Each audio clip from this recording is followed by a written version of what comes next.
Republicans pitch a fit over Dr. Fauci's emails. And will the former president be reinstated this summer? Hey, girls and guys, I'm Brandy with an I, and this is Did You Hear the News?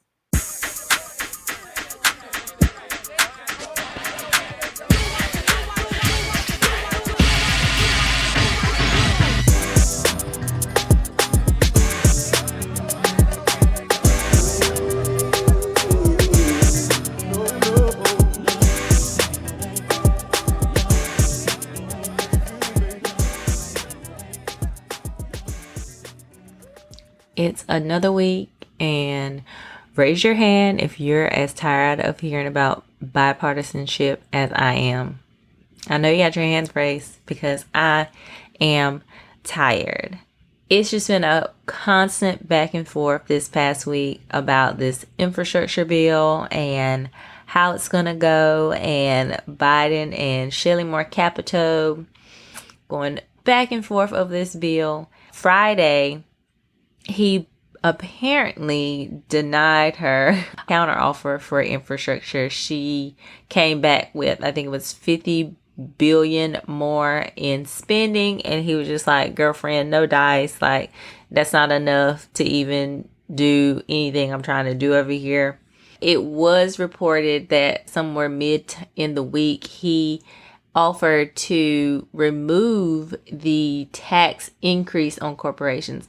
So instead, he would push to make sure that corporations could not pay no taxes. I think like they at least want to cap at like 15%. So it's like you can't just get away with paying zero taxes. And he also wants to push to enforce corporations paying their fair share. Everything that I've said before. From my understanding, he does want to, in the future, push for tax increases. But as a part of this bill, he is okay with not increasing taxes on corporations so long as we can commit to them actually paying some taxes. I also saw something about possibly looking into people that have evaded taxes. So actually putting more money and giving more resources to the IRS so that they can research those who have evaded taxes, those millionaires and billionaires, not, the normal person, the normal John Brown that would get audited by the IRS. Like, no.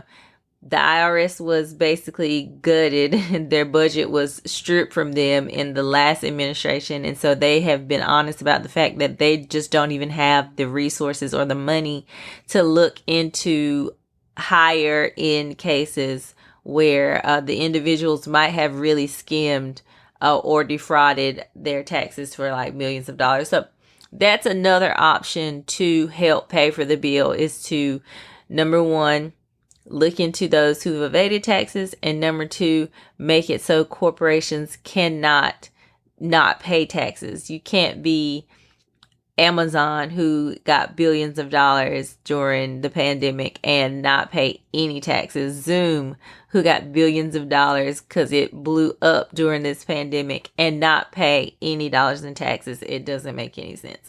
So I understand that, because at first when I saw the headline, it said he has taken out the tax increase. I was like, let me finish reading the whole article because I want to cuss. But when I read it, I was like, okay, I can see that negotiation for right now. But taxes need to be raised on corporations. Like, stop playing with us. So that's where infrastructure is. You have Republicans just doing what they do. You have Democrats saying, like, why are we even continuing to try to work with these guys? They have not argued in good faith ever since we came and signed into the session. So it's just like, why are we even doing this? Fully expecting the Republicans to have us water down a bill, and then by the time that they go for a vote, they don't vote for it. Once again, that's what happened with the Affordable Care Act. That's their MO. Democrats, progressive Democrats, are not really feeling it. The issue here is that we can't just say, okay, whatever, Republicans aren't doing what they need to do. Let's just spike it to reconciliation. Why? Because of your friends, Joe Manchin and Kyrsten Sinema. It's not even clear that we would have their votes if that were to occur, just because Joe Manchin is just really beating a dead horse. I mean, to just smithereens, because he wants bipartisanship even when Republicans aren't acting in good faith. And so even if President Biden were to say, you know what, negotiations are over, this isn't getting anywhere, it's not guaranteed that Democrats would have the 50 votes that they would need so that VP Harris could come in and break the tie. So I think he has to push it to the absolute limit, to the point where he can really look at Joe and be like, listen, I did what I could. And it's not to say that he doesn't want to work with Republicans. I really believe he does. But once again, it's just the differences are so stark in between what he wants to do with his infrastructure bill and what Republicans are willing to do. It would just be hard pressed to find that middle ground when one side kind of would give more, but the other one will not give as much as the other side. So good luck to them people. Honestly, truly, there's just so much more going on. The infrastructure this week has just kind of been a drag. Last Sunday night, right before the holiday on Monday, Texas Democrats walked out of the chambers to prevent a vote on the most restrictive voter laws in the nation. Texas is really wilding. They are like, we see you, Georgia. We see you, other states, but hold our beer, because we're going to show you how it's really done. So we already knew that Texas had these restrictive laws that were following in the vein of Georgia and Florida, with the cutting the hours for Sunday voting, which affects Souls to the Polls, which is African Americans or Black people. It's a program that they use to get people out to vote after church or whatnot. So we already knew that they were trying to cut hours for that. They're trying to cut drop boxes. They want to cut out drive-in voting, which was a huge thing in Harris County. If you recall, during the election, they tried to get 127,000 votes thrown out for drive-through voting. The legislature had already approved drive-in voting. It had gone through the proper channels. Everybody was okay with it. But once they started seeing that, like, the turnout was really good, and it was mostly those, Black and brown folks that were using it because it was so helpful. In the middle of the election, they tried to throw out 127,000 votes. Imagine you going like, whoa, that was so easy. I just did drive-through voting. I'm glad I got that out of the way. I got to work my day job. Like, my hours are already crazy. So I'm glad that I was able to be accommodated. And then next thing you know, your vote might not even count. Like, that's Texas for you. The same Texas where the governor, Abbott, decided to put only one drop box per county. One drop box per county. Once again, Harris County, which includes Houston, which is really Black, has millions of people. One drop box that it might take you an hour to get to. Like, restrictive. They also wanted to cut mail-in voting. You had to have like a super specific reason.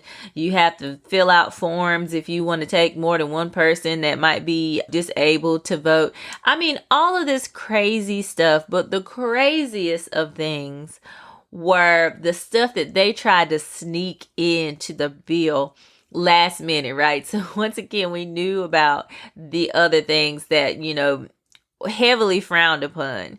But then on top of that, they tried to sneak things in, like, so say for instance, 2020 happened and someone came in and said, no, no, no, these votes are not valid. There are issues with them.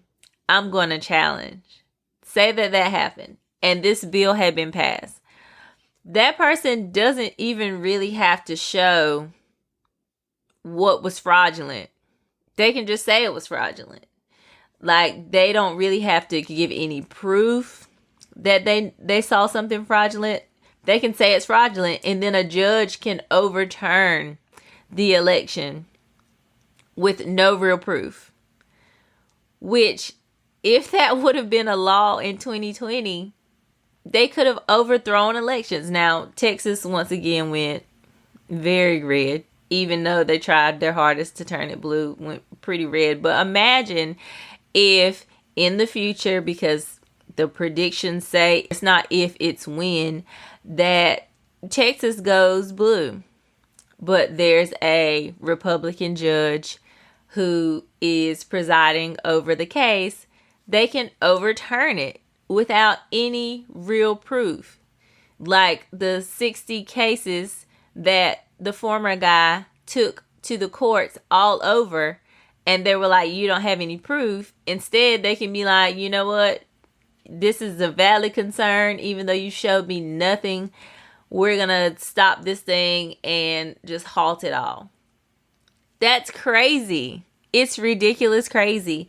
And that's what they were trying to do. They were also trying to sneak in like rules for partisan poll watchers, make it easier for them to monitor the polls, even though there are actual people that sign up to do that work. Like, there are legit people who sign up to run the elections. But no, they wanted to give partisan poll watchers more power to go around, to be all in your business while you're trying to vote, possibly record. And then if at any point someone who's actually running the election tried to like restrict the partisan poll watcher, they would be criminalized, and not the poll watcher who is all in the way, probably causing ridiculous issues, just like they did during the counts in like Pennsylvania, when people showed up and were trying to like be all on the backs of the people who are working. Like, what does that solve? What does that do besides create a mess?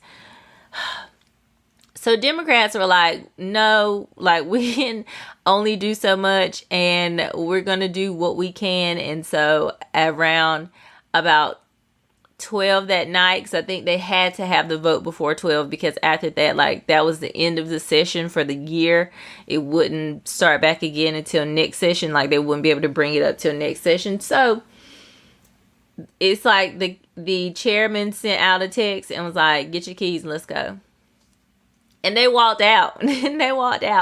And they did like a little news conference outside, and they were like, listen, like, this is us basically begging President Biden and Congress to do something, because this is out of control. Like, why would you need voting laws that are so restrictive when, once again, your Secretary of State and all those people who run the elections said Texas had a free and fair election. It was one of the best run elections they've ever had. And then suddenly it's like, but, you know, people aren't secure in these elections, so we have to bring about all these ridiculous laws because a man could not accept that he lost like an adult, and he's lied the whole time so he doesn't look like the loser that he is.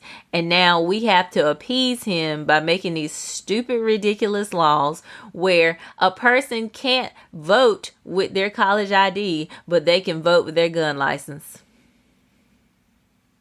From the state that brought you, oh, by the way, we might get rid of that anyway and just allow anybody to get a gun without any training or any license. That state. From the state that brought you, we had people freezing because our grid could not keep it together and our senator went to Cancun. From that state.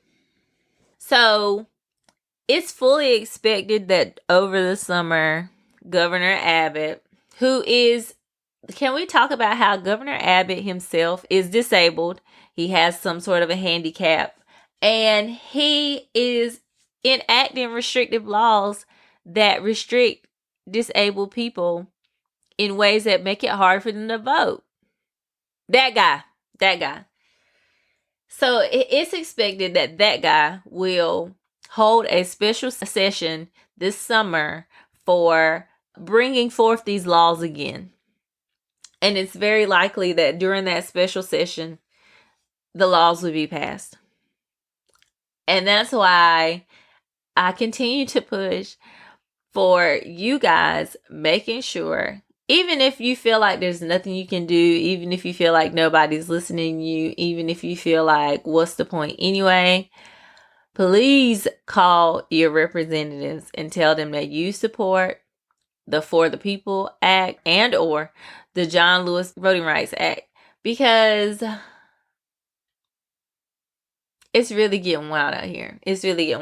Governor Abbott, who didn't call a special session for Hurricane Harvey, didn't call a special session for COVID, didn't call a special session for the winter storm that knocked the power out for the whole state, is calling one for voting restrictions, saying that's his number one priority. Voting laws is your number one during a pandemic, a parallelogram, a panoramic, a pepperoni pizza, a personal pan pizza. That's your number one priority, is voting rights. When your grid might fall apart this summer if it gets too hot, that's your number one, Greg Abbott. You disgust me. Speaking of disgusting, the case keeps growing and growing for Matt Gaetz. Like, every time I feel like, oh, we'll just see how the current case is going. Like, they've already got cooperation from Greenberg and the ex-girlfriend. So, like, I'm sure they're building their case however way. Next thing we know, it's like a new branch of the case spins off. Like, he's got more spinoffs than like a Bravo show. Anyways, now he's being investigated for possible obstruction. So if you recall, Rep. Matt Gaetz has been under investigation since October 2020. And apparently he and his associate Joel Greenberg got together and tried to make a plan to talk to his former girlfriend, who is considered a key witness. She's the one who is cooperating, not to be confused with the young lady who may have been underage, who he may have had sexual relations with allegedly, and may have, flown her hither and thither, which is why he's under investigation for sex trafficking. So, not the same lady. It's apparently this young girl, but of age, is my understanding, that he was dating at the time, who would have information that would be integral to the investigation. It's reported that he and Greenberg had a plan to talk to her. Now, the reason it's being investigated is because apparently investigators are not sure if he was just saying like, hey girl, long time no see, hope you're doing well, or if it was a plan to reach out to her to try to sway her testimony or her cooperation or whatever. And of course, that's obstruction of justice. So they are investigating that. Once again, I have to reiterate, no charges have been brought against Matt Gaetz. It's just the investigations keep piling up. Not sure if they'll go anywhere. I mean, of course, every time something new comes up, they have to follow those leads, which is very similar to the case with the former guy. So, good luck to him. That's all I can say. Not really good luck to him, because, I mean, he's possibly a pedophile. Allegedly a pedophile. So, like, not good luck to pedophiles, but good luck in the sense that I really don't care what happens to Matt Gaetz. He could go to jail tomorrow. And it wouldn't change my life. Probably would, since he is a representative of Florida and he continues to be an embarrassment. But other than that, I wouldn't change a thing. So they're going to continue investigating him. Joel Greenberg is actually being sentenced soon. I think they've set a date for his sentencing. So he'll know how long he's going to spend in jail now. I'm assuming it's going to be significantly lower than what it would be if he'd actually been found guilty of the 33 counts that he was charged with. He pleaded down to 6, still pretty egregious, sex with a minor, PPP fraud, some other fraudulent stuff. He's a scammer. So we'll see how that goes. I don't know if he'll get a lot of time since he is cooperating. It depends on what he's given. It depends on how much of a case they can bring against someone else, obviously. So that case is ongoing, and we'll continue to bring you updates based off of what we find out.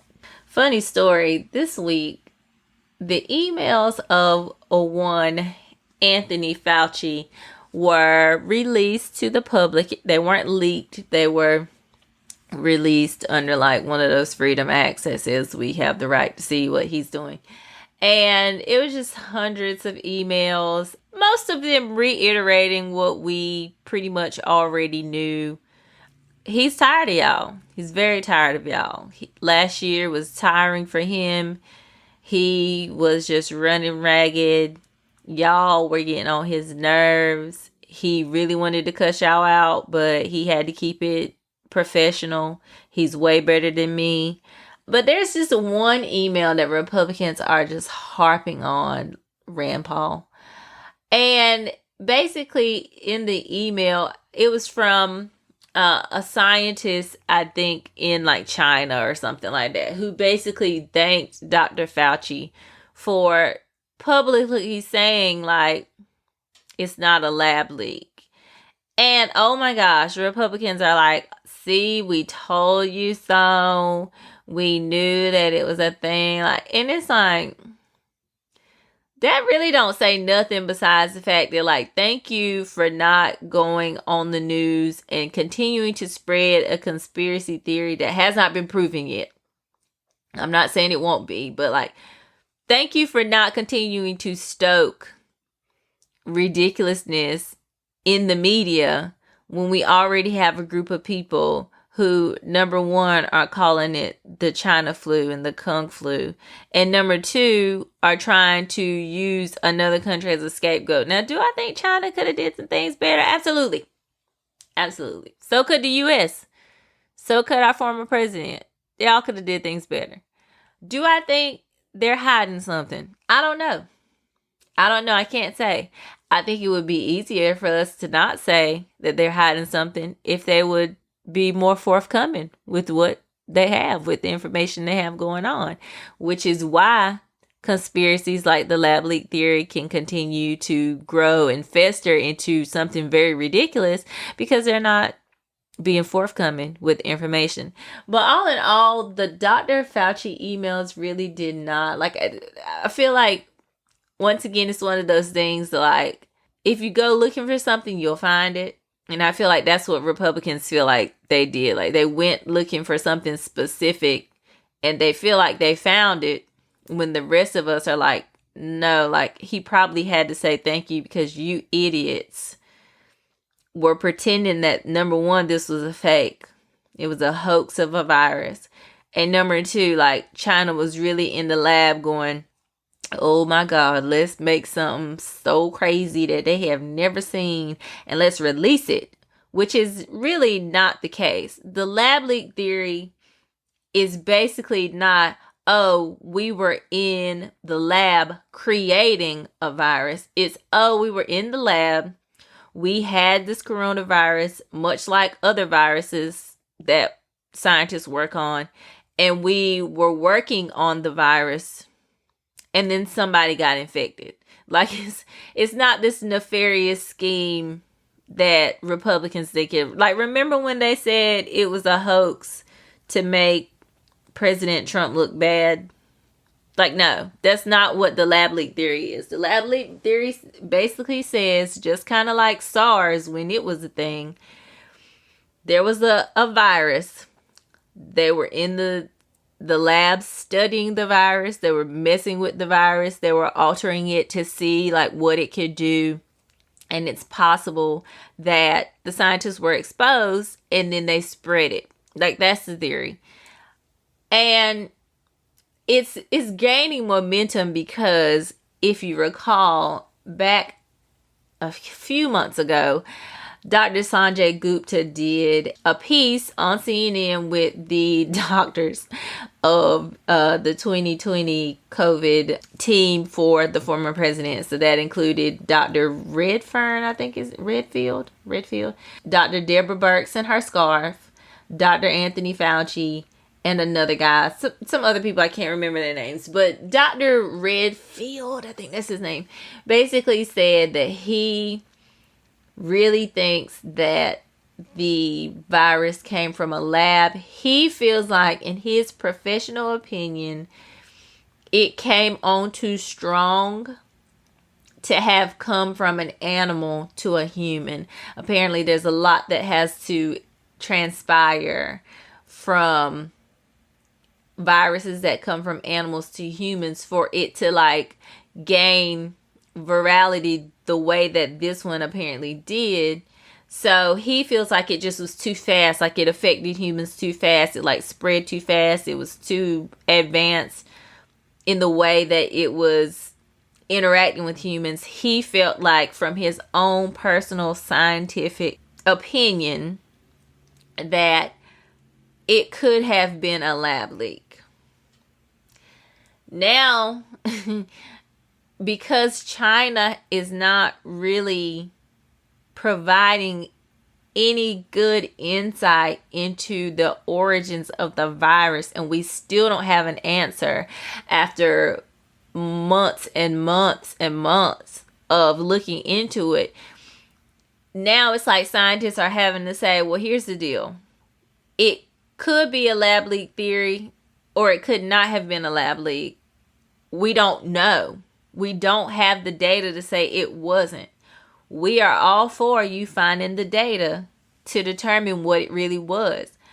Now, Dr. Fauci still maintains, from his emails last year up until today, he still maintains that he believes it was passed from a bat to a human. He believes that's the more likely case.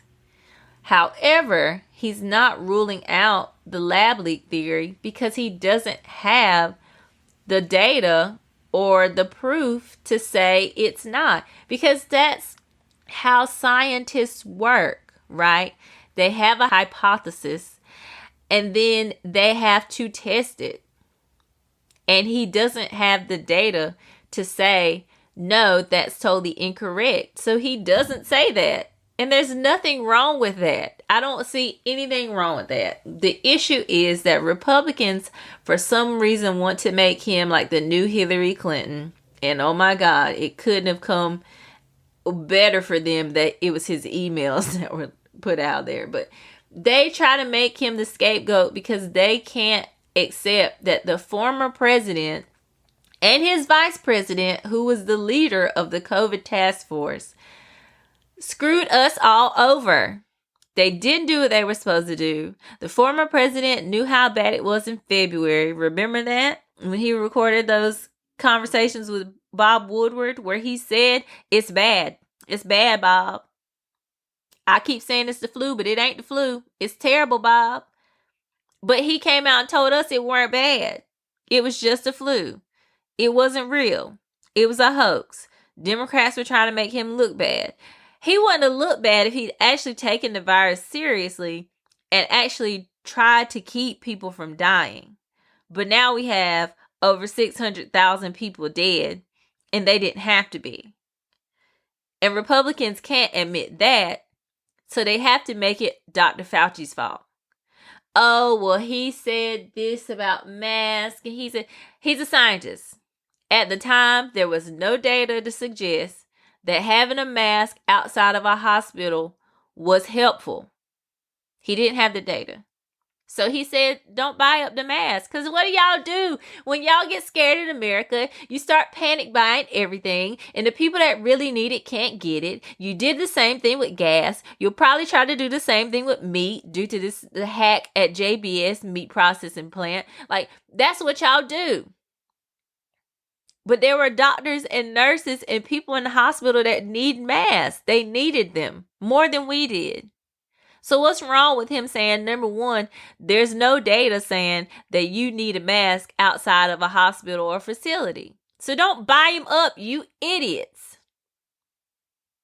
You remember last year when a man was stockpiling masks in a garage and was trying to sell them for ridiculous amounts of money? Amazon had to crack down on people trying to sell masks for a ridiculous amount of money. They shamed that man so bad, he ended up donating them. He was getting death threats and everything. Do y'all not remember what happened last year? And y'all mad at Dr. Fauci because he's telling y'all not to do the most like y'all do all the time? But he's the bad guy. But the former president knew how bad it was. He told us it wasn't bad. He said it was a hoax. He didn't do anything he should have did about it. He said he didn't have any regrets about it, even as thousands of people had died.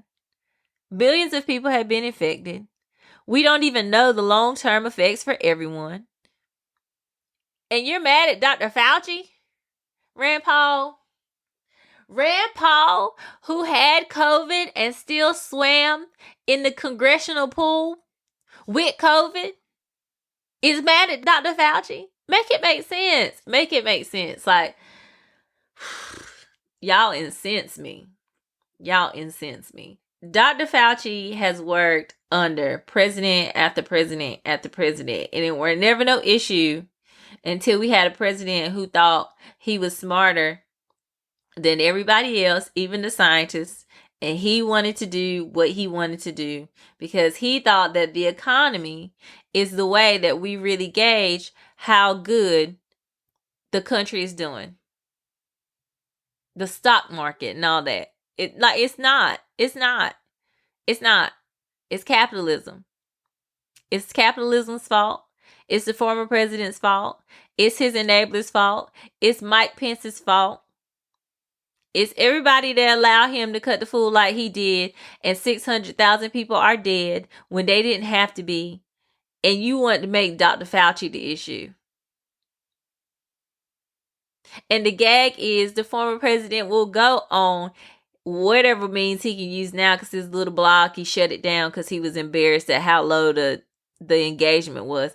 He'll get anywhere he can to write a statement and say that he took pains to not listen to Dr. Fauci. And look where we are. It's not the flex y'all think it is. It never is. It never is. It's not the flex y'all think it is. That the former president specifically said more than once.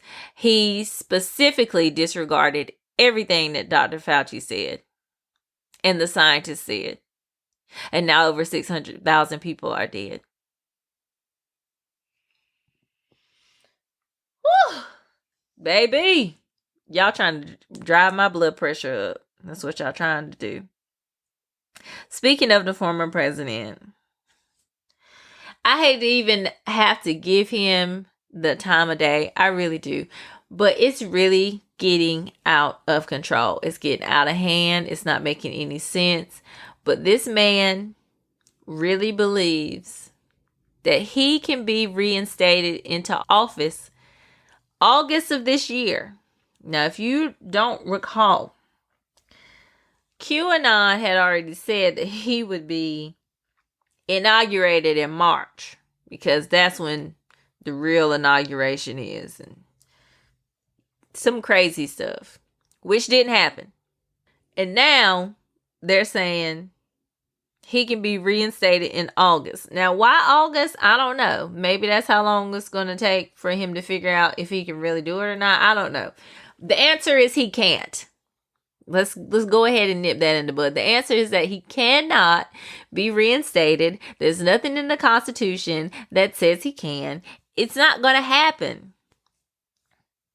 But reporters are saying, and shout out to Maggie Haberman. I love when she gets on the news and she just talks really calm and really soothing, even though I know she be wanting to cuss. But Maggie Haberman reports that basically he believes this.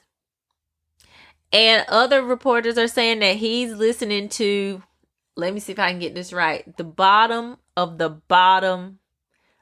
crazies. This man used to be the president of our United States. Thinks he's going to be president again without being elected again. Is telling his followers that he's going to be reinstated. He's got crazy, cracking Sidney Powell at a Republican conference saying that he's going to be reinstated and President Biden's going to be kicked out of the White House. And people are cheering to this. He's got Michael Flynn, who used to be his, national security advisor or whatever, who is at the same conference, basically saying he doesn't know why we haven't had a military coup like in Myanmar or Myanmar, as the man who is asking him the question said. These people are really insane. And I know a lot of you will be like, oh, well, Brandy, we should just ignore it. Don't pay attention to it. We should just not even give it any fuel. I wish we could just laugh it off and be like, haha, you're crazy. Y'all know that's not true. But we can't. Because look at how dangerous these conspiracy theories, this faction of his supporters are. A man took guns and weapons to a pizza restaurant because he believed that it was the front for a pedophile children's sex smuggling ring. A pizza place. Imagine you just at the pizza place trying to get some pizza and this man here with guns because he thinks that they got children in the back and that Democrats are drinking their blood and eating them. Like, that's what we're dealing with. Y'all saw January 6th? We are dealing with people who are dangerous.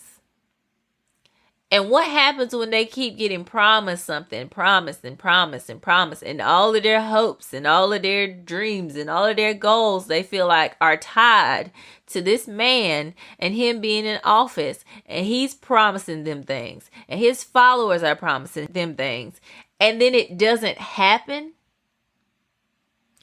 What do you think will happen? They already showed you with January 6th. What happens when this man tells them one thing that's just verifiably false, tells them one thing, the opposite happens, and they get so incensed, so enraged, they get violent. And that's dangerous. And the FBI can't tell y'all anymore how dangerous it is to the U.S. that these extremists exist. And that the former president of the whole, these here, United States, under God, indivisible, is fueling the fire. He's fueling the lies. He's the reason we are where we are here.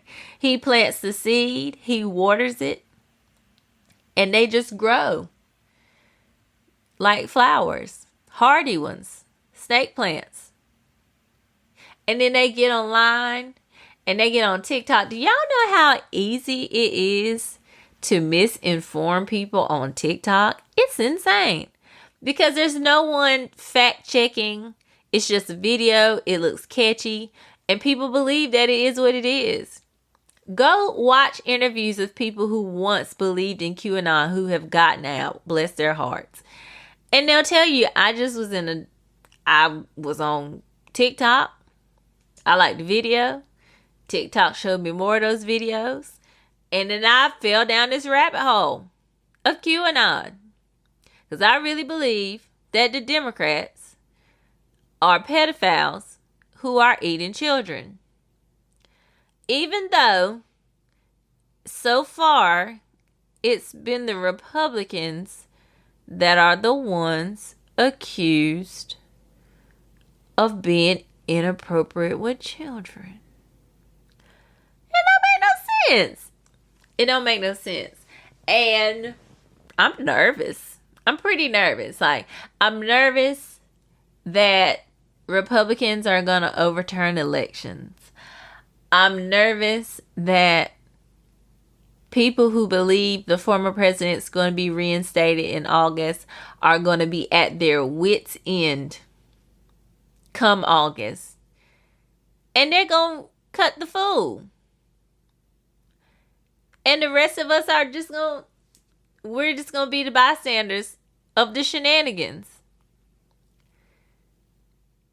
Y'all ain't scared? I'm nervous. I'm going to be honest with you. I'm very nervous about it. And that's why I'm like, we can't just sweep it to the side. I know that since the former president has been banned and blocked from social media, shout out to Facebook for extending his ban for 2 years and actually changing the way that they treat politicians now. So apparently they're going to have less protections, which good, because why, just because you are running for public office or you're in public office, does that make it okay for you to violate all the terms and conditions that the rest of us have to follow? That doesn't make sense. It's not fair. It's not about silencing politicians. It's about there are rules and guidelines that need to be followed. And the rest of us be kicked off in a heartbeat. I saw somebody say they got suspended for using the word white. You can't even use the word white on Facebook. I literally see people putting asterisks in white. On Twitter, you got to put an asterisk in the word killed. You can get suspended for using those words on social media platforms. But politicians can just get on there and say what they want to say. Lie. Like they want, like with a huge platform like that, can just do whatever. It doesn't make sense. So, shout out to Facebook for doing that. Because since the former president has been banned from social media, misinformation and all of that stuff has actually gone down like significantly. He, like I said, he had a blog. It was so funny. The people on Twitter were hilarious, saying that man's blog only made it about 3 Scaramucci's. If y'all know the joke, y'all know the joke. Anyways, after 29 days, he shut down the blog. I think he was embarrassing for him that a report came out and said that even Pet Finder is getting more traffic to their website than his blog was. And he just couldn't take that people were mocking his blog and that his engagement was low. It was embarrassing to him. So he just shut the whole blog down, which I just was like, that's so very interesting. But anyways, it went down. But there's still enough people that are chatting on the internet on different platforms who are saying different things that are alarming because they expect this president to be reinstated in August. So what happens when he doesn't? You might as well just light them on fire because they're going to be enraged. They are going to be upset. Like, these people don't catch on. The goalpost moves every time. Every time. Oh, he's going to come out with the military and he's going to say he's not leaving on Inauguration Day. That didn't happen. Some people were like, you know what, guys? Maybe we need to move on. But not those diehard people. Those diehard people were like, no, I can't give up. I can't give in. I need to believe that he's going to come back and save us. Boom. It's March. It's a March date now. Don't worry. He's going to be inaugurated as the true president in March. and we're going to be in DC to watch it all happen. March comes, what happens? Nothing. Once again, a select few people will be like, okay, you know what? Maybe it's really time to give this up, but not that die-hard core base who is totally disconnected with reality. They're going to be like, no, I can't give up. I have to have hope. Boom. This August date. And who is dropping these dates and why? Like, what's going on with the specific date? I understood the March date because that was some conspiracy about there actually only being like 19 real presidents since like one of those ancient years back in the day, probably when my family was slaves. I get that, but like, why August now? Is that because like everybody wants to have fun during the summer, and it's like August is like summer's winding down, so like we gotta get back to business? Like, who picks the dates? And how do you continue to ascribe to this when there's been no proof so far? Nothing that has been said has come to pass so far. These people don't have hope. And when they don't have hope, they don't ascribe to the normal things we do. If they feel like they don't have nothing to lose, there's nothing holding them back. I am concerned.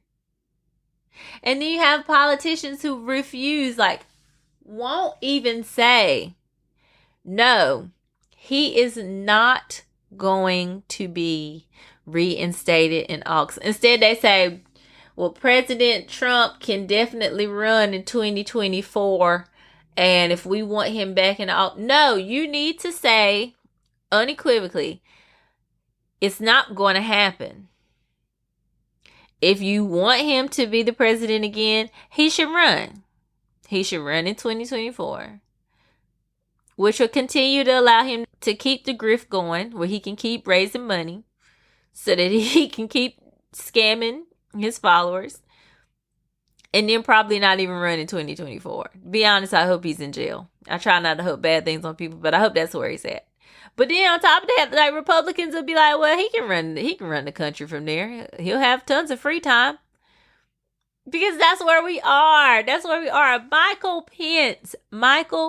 Pence, who was at the Capitol on 1/6.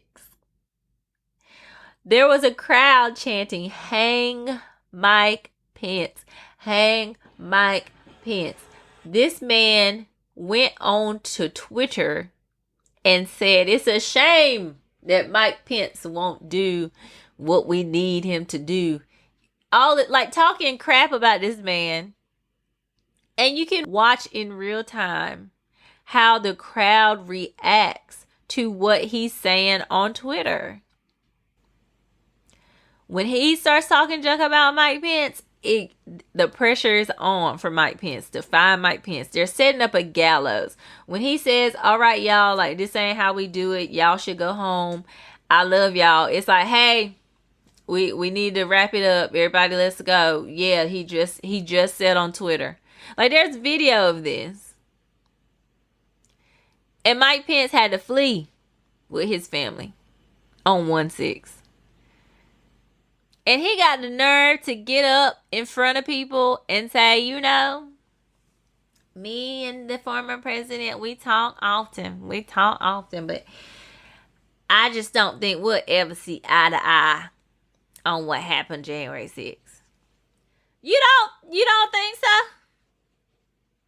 Because I don't think I ever see eye to eye with somebody who sent people to kill me. And I wouldn't try to make it seem like we're buddy-buddy either. That man sent people to kill him. People to kill everybody in Congress. And Republicans are just like it was a normal day at the office. What do you mean? We got it done. I mean, we might have had to stop the session for like 12 hours. But we got it done. We got it figured out. And Joe Biden is still the president. After all of that, Joe Biden is still the president. Even though conspiracy theorists believe he's just a puppet and he's doing everything he does in front of the green screen. I don't know if they think all the media and everybody that shows up is a part of the ruse as well. But, you know, common sense ain't common. But Republicans refuse. They want to move on from the big lie. They want to move on from 1-6. They want to just completely keep it pushing. They know they have elections coming up. And like Lisa Murkowski says, everything is about the next election. It's all about election cycles. And they want to move on and they want to get over it. They don't mind the former president being the guy who is running the party, but they just want to move on. But he cannot. He's obsessed. He's obsessed with the presidency. He's obsessed with the fact that he is no longer president. He's obsessed with the fact that he lost, to the point that he will never admit he lost. He'll never concede. He's obsessed. But this is the guy who's leading their party. This is the one that they refuse.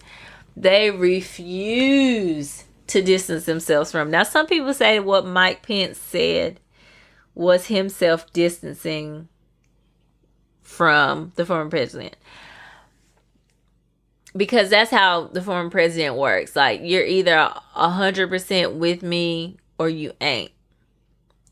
But it was lukewarm at best. Absolutely. They refuse to distance. They are going to toe the line as long as possible. Look at George P. Bush, the son of Jeb Bush, the nephew of George W. Bush, the grandson of George H.W. Bush. Kissing the ring. I really hate that analogy, but I hear it so much now. Kissing up to Donald Trump because he knows it's the only way he can win attorney general in Texas. What? Like, that man talked trash about his daddy, about his uncle, about his family. But he has to make good with him so he can win attorney general. They asked him, like, hey, like, we noticed you're getting cozy with the former president, but, you know, he said some not so nice things about your family. And he was like, oh, well, politics is a contact sport. Politics is not no contact. Football is a contact sport. Politics is not. They don't care. I mean, I shouldn't be surprised Ted Cruz let him talk about his wife and his daddy. Ted Cruz let that man say that his wife was ugly and that his daddy had something to do with the JFK assassination. But look how he is. He grovels. He supports. Look at how they all do. Lindsey Graham said Trump would be the worst thing that ever happened to the Republican Party. He said all these terrible things about him. Look how he grovels. Look how he was in the plane with him after the insurrection. When he went down to either Texas or Georgia, one of those states where the racism is heavy, I don't remember, was on the plane with him. After he got up there that night and said, wow, me and Trump, we've had a roller coaster whirlwind romance, but I'm done. This is where I call it quits. Was on the plane 2 days later. Aren't y'all embarrassed? Dire straits. And moral of the story is that's why we cannot let these Republicans forget, because if it were up to them, they would rewrite history just like they rewrite history about everything, just like they rewrote history about Tulsa race massacre, not riots, massacre. Like they rewrote history about slavery. Like they try to rewrite history about everything else. Except guess what? It's 2021 and we got y'all in 5K. There's videos, there's pictures, there's tweets, and everything on the internet forever. Don't let them forget. Don't let them forget. And if you have a family member who really thinks that the former president's being reinstated in August, please talk to him. Just talk to him. I fortunately don't have any family members who believe such shenanigans. Thank goodness. But I know that some of y'all are really conflicted because you really have family members or like good friends that are lost in the sauce. And I hate it for you. I really do. Because if I had any acquaintances that were drinking the Kool-Aid, I'd disconnect myself long ago. I wasn't going to keep moving with that. So good luck to y'all. I just want y'all to understand what's going on, to know what to look for, to be careful out here in these streets. Gun violence is on the rise because people were in the house and now they got a little bit of freedom. Everybody's going crazy. I know y'all saw the NBA games. The fans are wilding out. A judge in California just got rid of the assault weapons ban. So y'all be safe in California. Y'all be safe all over the world. Keep your eyes open. Stay woke. Woo! I know that the white people hate when you say that. Stay woke. Y'all know what I mean. Black people, y'all know what I mean. Y'all know what I mean. And just do the best you can, y'all. Just do the best you can to stay grounded in reality. And if anybody ever starts talking that foolishness with them, just tell them no. It's not happening. It's not happening. Be vigilant. Be y'all. And pay your taxes. Thank you guys for listening. I appreciate you all the time, every week, coming back to listen to me rant and ramble about what's going on in the news. Once again, you can find me wherever podcasts are streaming. And you can also find me on YouTube. Did you hear the news? DIDJA. The news. I also did a live talking more in depth about the election restriction laws. So you can get that on Facebook, my Facebook page. Did you hear the news? DIDJA. Hear the news. Take care, y'all. Bye.